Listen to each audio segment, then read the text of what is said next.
ಪುಟ್ಟ ಹುಡುಗ ಹಸುಗಳನ್ನು ಸೇರಿಸಿಕೊಂಡು ನದಿ ತೀರಕ್ಕೆ ಮೇಯಿಸ್ಲಿಕ್ಕೆ ಹೋದ. ಅಲ್ಲಿ ಮೇಯೋದಕ್ಕೆ ಬಿಟ್ಟು ಮರದ ಕೆಳಗೆ ಕೂತ್ಕೊಂಡು ತನಗೆ ಇಷ್ಟವಾದ ಕೊಳಲನ್ನು ತೆಗೆದು ಊದ್ತಾ ಕೂತ್ಕೊಂಡ. ಅವ್ನು ನೋಡ್ತಿರುವಾಗ ಅಲ್ಲಿ ನೋಡಿದ ನದಿಯಲ್ಲಿ ಒಬ್ಬ ಬ್ರಾಹ್ಮಣ ಸ್ನಾನ ಮಾಡ್ತಾ ಇದ್ದ. ಅವನ್ನೇ ನೋಡ್ತಾ ಇದ್ದ. ಆ ಮನುಷ್ಯ ಬ್ರಾಹ್ಮಣ ಸ್ನಾನ ಮಾಡಿ ಒಂದು ಸಂಧ್ಯಾ ವಂದನೆ ಮಾಡ್ತಾ ದಂಡೆ ಮೇಲೆ ಕೂತ್ಕೊಂಡ. ಹುಡುಗ ಹತ್ರ ಹೋದ. ಏನ್ ಮಾಡ್ತಿದ್ದೀರಿ ಅಂತ ಕೇಳಿದ. ಆಗ ಬ್ರಾಹ್ಮಣ ಹೇಳ್ದ, ನೋಡಪ್ಪ ಗಾಯತ್ರಿ ಮಂತ್ರ ಹೇಳ್ತಾ ಇದ್ದೀನಿ ಅಂತ. ಏನ್ ಹಂಗಂದ್ರೆ ಹುಡುಗ ಕೇಳ್ದ. ನಿನಗೇನ್ ತಿಳಿತದೋ ಅಶಿಕ್ಷಿತ ಹುಡುಗ ನೀನು, ನಡಿ ಆಚೆ ಅಂದ್ರು.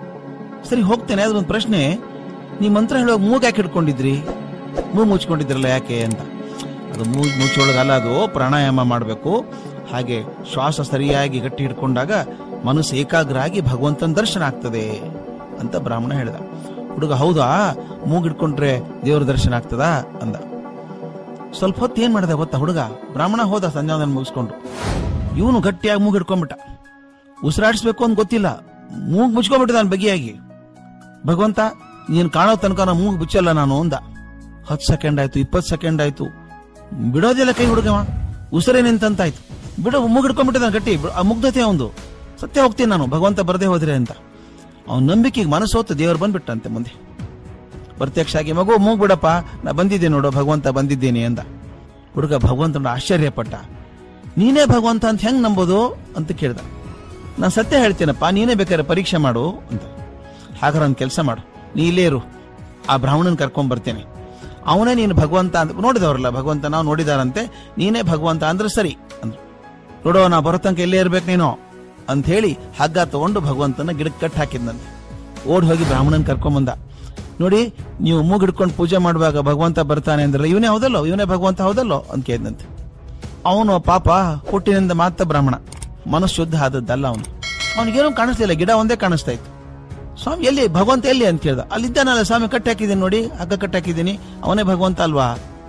ಇವನಿಗೆ ಕಾಣಿಸೋದೇ ಇಲ್ಲ, ಮರ ಒಂದೇ ಕಾಣಿಸುತ್ತೆ. ಇಲ್ಲಲ್ಲೋ, ಯಾರು ಇಲ್ಲ ಅಲ್ಲಿ ಅಂತ. ಅದೇಂಗ್ ಸ್ವಾಮಿ, ನೋಡಿ ಕೈ ಮಾಡ್ತಾ ನೋಡಿ, ಕೈ ಹಿಡ್ಕೊತಿ ನೋಡಿ, ಕೈ ಹಿಡ್ಕೊಂಡಂತ ಒಂದು. ನೋಡಿ ಕೃಷ್ಣ ಎಲ್ಲಿದ್ದಾನೆ ನೋಡಿ ಅನ್ನಂತ. ಇವ್ನ ತಲೆ ಉಪಟ ಕಾಟ ಕಾಳಲಾರದೆ, ಹೌದಪ್ಪ ಹೌದು ಅವನೇ ಭಗವಂತ, ಹೋಗು ಅಂತೇಳಿ ಹೋಗ್ಬಿಟ್ಟ. ಹುಡುಗನ ಸಮಾಧಾನ ಆಯ್ತು. ಆ ಬ್ರಾಹ್ಮಣ ಇವನ್ ದೇವ್ರು ಅಂದ್ಮೇಲೆ ಇವನೇ ಇರ್ಬೇಕಲ್ಲ ದೇವ್ರು ಅಂತ ಹಗ್ಗ ಕಟ್ಟು ಬಿಚ್ಚಿದ. ಬಹಳ ಮುಗ್ಧ ಹುಡುಗ. ನೋಡಿ ಭಗವಂತ ಹೇಳಿದಂತೆ, ಮಗು ನಿನಗೇನಾದ್ರೂ ಬೇಕೋ ಕೇಳೋ, ಕೊಡ್ತೀನಿ ಅಂದಂತೆ. ಹುಡುಗ ಹೇಳಿದ, ನನಗೇನು ಬೇಡ ಸ್ವಾಮಿ, ಎಲ್ಲ ಇದೆ, ಅಪ್ಪ ಅಮ್ಮ ತುಂಬಾ ಚೆನ್ನಾಗಿದ್ದಾರೆ, ಆಡೋದಕ್ಕೆ ಗೆಳೆಯರಿಲ್ಲ ನನಗೆ.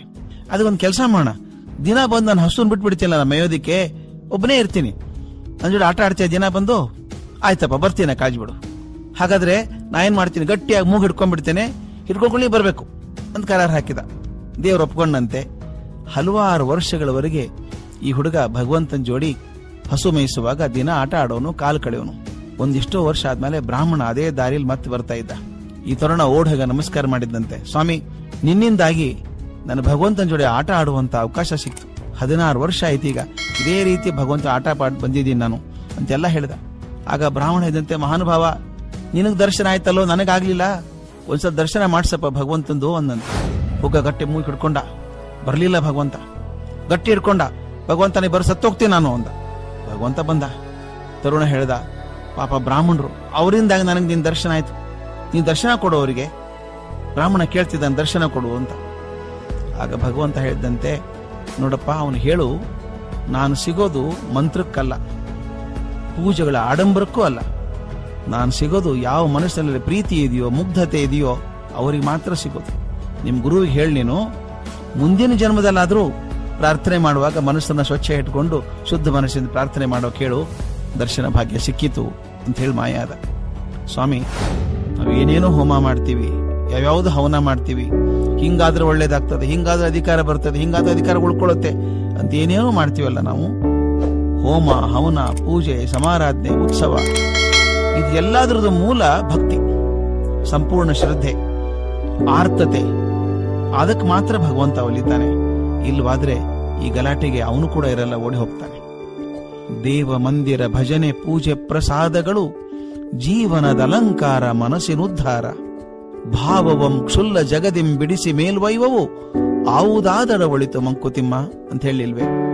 ದೇವ ಮಂದಿರ, ಭಜನೆ, ಪೂಜೆ, ಪ್ರಸಾದ ಇವೆಲ್ಲ ಯಾವುದು ಅಂದ್ರೆ ನಮ್ಮ ಮನಸ್ಸನ್ನ ಸ್ವಲ್ಪ ಶುದ್ಧೀಕರಿಸಿ ಸ್ವಲ್ಪ ಎತ್ತರಕ್ಕೆ ತಗೊಂಡು ಹೋಗ್ತವೆ, ಒಂದು ಕ್ಷಣವಾದ್ರೂ ಮೇಲಕ್ಕೆ ತಗೊಂಡು ಹೋಗ್ತವೆ. ಆದ್ರಿಂದ ಯಾವುದನ್ನಾದ್ರೂ ಮಾಡ್ಕೊಳ್ಳಪ್ಪ ಮಾರಾಯ, ಹೃದಯ ಶುದ್ಧಿ ಮಾಡ್ಕೋ ಅನ್ನೋ ಮಾತು ಡಿ ವಿ ಜಿ ಅವ್ರದ್ದು. ಅದೇ ಮಾತಿಗೆ ಪೂರಕವಾಗಿರುವಂತಹ ಕಥೆ ಇದು. ಭಗವಂತ ಒಲಿಯೋದು ಮುಗ್ಧತೆಗೆ, ಭಕ್ತಿಗೆ, ಆಡಂಬರಕ್ಕೆ, ಪೂಜೆಗಲ್ಲ.